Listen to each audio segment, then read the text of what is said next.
Ito, mainit na balita.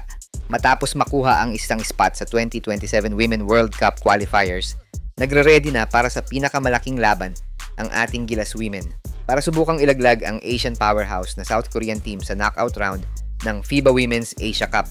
Ito ang preview ng bakbakang Gilas Women at South Korea mamayang gabi. Pero bago yan, like and subscribe lang mga kabady para sa latest basketball news and highlights. Isang kasaysayan na naman ang isusulat sa FIBA Women's Asia Cup Division A dahil maghaharap muli ang Gilas Pilipinas Women at powerhouse South Korea.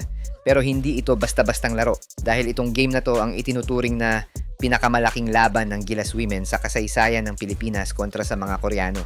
Kung pagbabasehan ang mga huling sagupaan ng dalawang bansa, 3 beses na tinalo ng mga Koreano ang Gilas sa FIBA Women Asia Cup at yan ay nung July 1, 2023 kung saan natalo ang Gilas sa Battle of 5th place. November 2019, natalo tayo ng 30 plus points sa Olympic qualifying tournament. At last 2017 naman kung saan tinalo tayo ng Korean sa group stage pa lang. Sa madaling salita, 0-3 ang kartada ng ating Gilas Women laban sa mga Koreano. Kaya naman napakalaking upset to kung sakaling matalo natin sila mamaya sa knockout round ng FIBA Women's Asia Cup. Kung pagbabasihan naman ang stat line ng dalawang bansa, angat ang mga Koreano averaging 87.7 points per game. Laban yan sa 64.7 points per game ng Gilas Women. Hindi naman nagkakalayo sa rebound department, averaging 33.7 rebounds per game para sa Gilas Women at 35 rebounds per game naman ang mga Koreano. Dominating din sila sa assist per game, 3-point field goals at free throws, kaya naman suntok sa buwan nga kung matalo natin sila mamaya.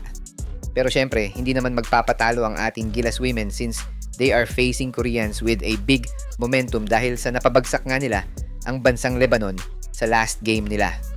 Coach Pat Aquino has also been continuously building this team's identity, hustle, grit, at never say die attitude. At ngayon, dala nila ang buong bayan sa laban na ito. Pero bakit natin nasabi na isa to sa mga biggest battle ng Gilas Women? Una, isang revenge tour. 3 sunod na tayo natatalo sa Korea, kaya gusto na ng Gilas Women na makabawi. Pangalawa, breakthrough opportunity.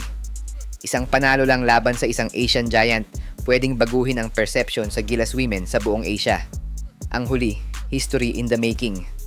Kung mananalo tayo, ito ang unang panalo ever ng Pilipinas Women laban sa South Korea sa FIBA stage at isang napakalaking achievement yan sa mga babaeng atletang Pilipino. Kaya abangan natin ang laban ng ating Gilas Women mamaya kontra yan sa Asian powerhouse na South Korea.